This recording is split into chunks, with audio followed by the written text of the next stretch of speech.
The story of JOSHLIN Smith involves her very own biological mother, the mother's boyfriend, and the mother's friend. And now they are in some not courtroom. Why are they in this ginormous building with an echo, with poor sound quality? We can barely hear anything that is being said. I mean, this is absolutely ridiculous. But what for me stands out is the fact that court proceeded. What exactly are the charges? Because as far as I'm concerned, JOSHLIN Smith has not been found. Is this what the focus should be? Trying these guys and finding them guilty of whatever it is that they're being accused of. I mean, listen, I watched the whole session yesterday. The little bits and pieces I got there is that there was a lot of substance abuse involved and very little care for this child. There was a part where they spoke about that she and the sibling didn't go to school because the school uniforms were dirty. But then the school uniforms, they couldn't wash the school uniforms because they didn't have any soap to wash the uniforms. But then they went ahead and soaked the uniforms anyway in water without the soap. And then the other one, accused number one, went to try and sell a microwave for 30 rands so that they could buy the substances that they enjoy as a threesome.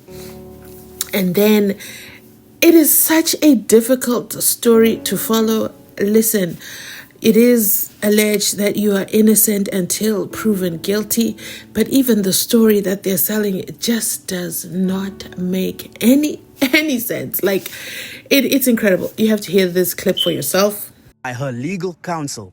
Just after 12 o'clock midday, I borrowed 50 rand from Carlin, which I had used to buy drugs. I went to my home and smoked the drugs with accused one. I noticed that both the children were still at home at that time.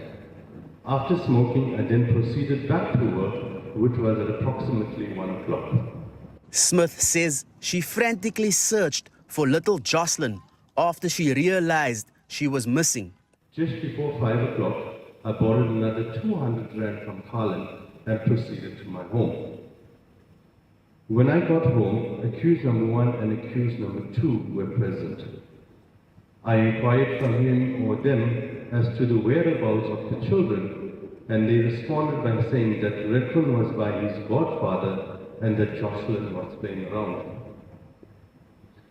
I then inquired from the neighbor, Makuti, if she had seen JOSHLIN, and she said that the kids went to play at the park.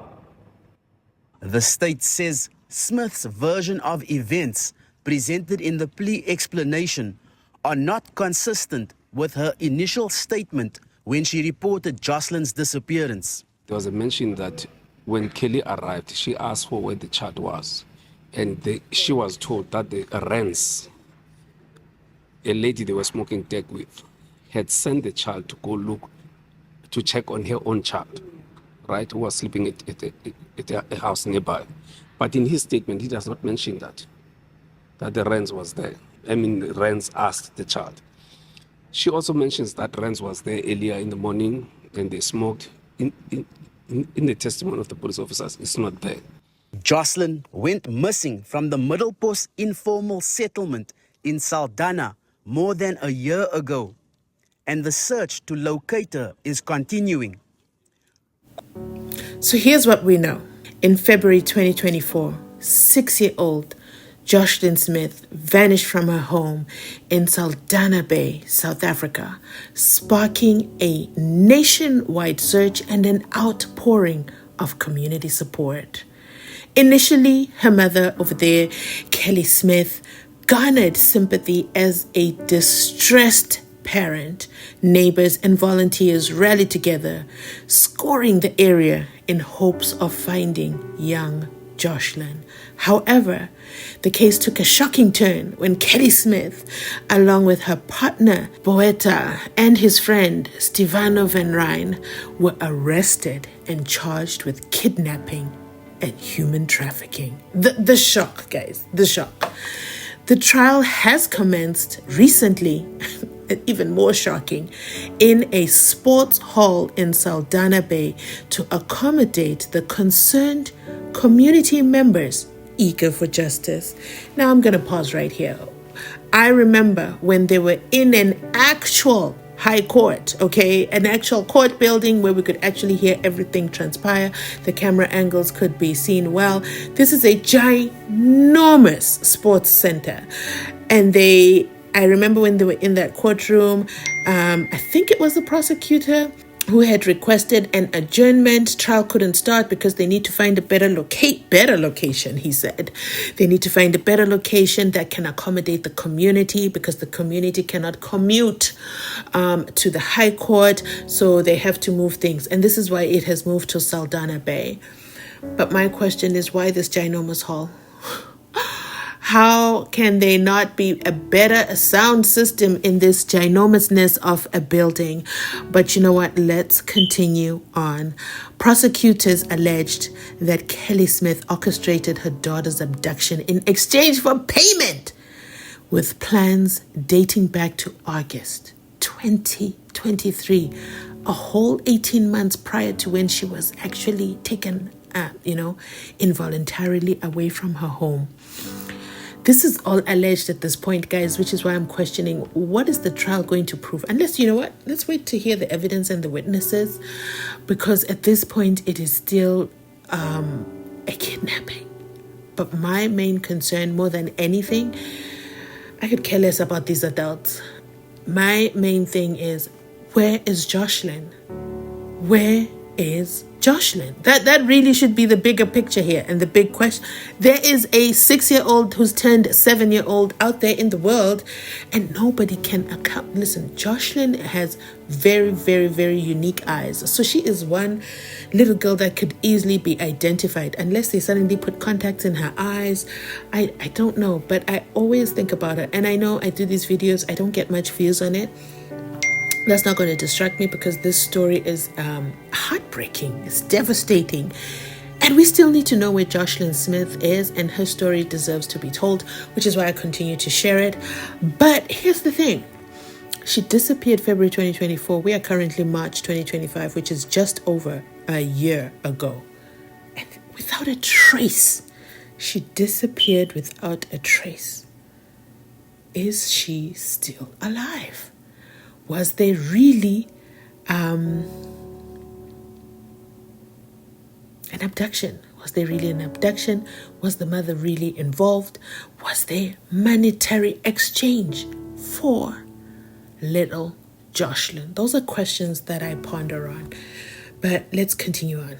In a startling development during the trial, co-accused Apollos and Van Ryn, that's the boyfriend and the boyfriend's friend, claimed they were subjected to police torture, leading to coerced confessions. Wait, what?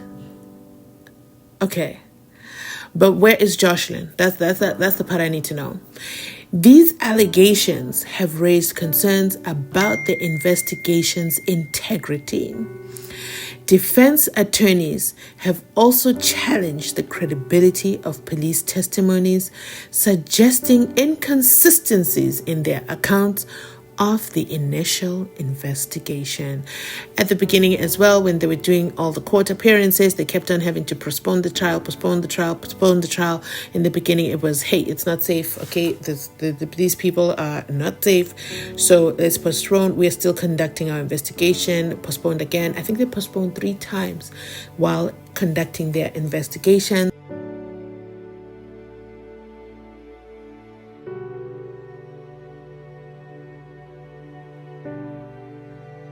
So in a startling development during the trial, co-accused, the boyfriend and his friend, that's accused number 1, and accused number 2, say, or should I say claim, they were subjected to police torture. leading to coerced confessions. These allegations have raised concerns about the investigation's integrity. I wonder if there will be a trial within a trial to find out about these torturizations. I mean, we've seen how that story goes. They do the trial within the trial, like in the Senzo Mewa trial, but then they just proceed as usual, okay, with those confessions. But the defense attorneys have also challenged the credibility of the police testimonies, suggesting inconsistencies in their accounts of the initial investigation. Throughout the proceedings, the community members have expressed their anguish and demand for answers, with many attending the trial daily. As the trial continues, the search for JOSHLIN persists, with authorities urging anyone with information to come forward. This case serves as a poignant reminder of the vulnerabilities of children that they face on a day-to-day basis, even in their own homes, okay? And the imperative need for community vigilance. It's clear that there were substances that were being, consumed by these adults that should have been caring for JOSHLIN's well-being. Were her best interests being served? I highly doubt it. I mean, I spoke earlier about the school uniform situation that, they could find any money that they could find was to enhance their substance needs, whereas the child could barely have a uniform. We don't know what other deficiencies were occurring in the home with regards to the needs of the children, or should I say the child, JOSHLIN Smith. But it goes on to say here that, but you know what? Our thoughts remain with JOSHLIN and her family during this harrowing time. I hope you guys will stay tuned for further updates as the trial unfolds. Yes, it's happening in the West Coast of South Africa, but this is a very, very heartbreaking, devastating story. Over a year has passed. There is no body for JOSHLIN, so we can only hope that she's still alive. But she has such distinct, unique eyes. Could her abductors have made her wear contacts? How are they able to have gone over a year unnoticed, especially how highly publicized this case was initially globally? And then it went from highly publicized to silence. So this is why I remain committed to continuing to post about JOSHLIN Smith. If, my hopes are definitely that she is found and she is returned back home to the rest of her family, alive and well. JOSHLIN Smith, where are you?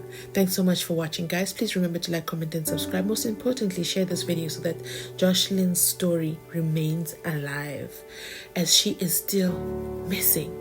The search for JOSHLIN continues. I'll catch you on my next upload. Thank you. Bye.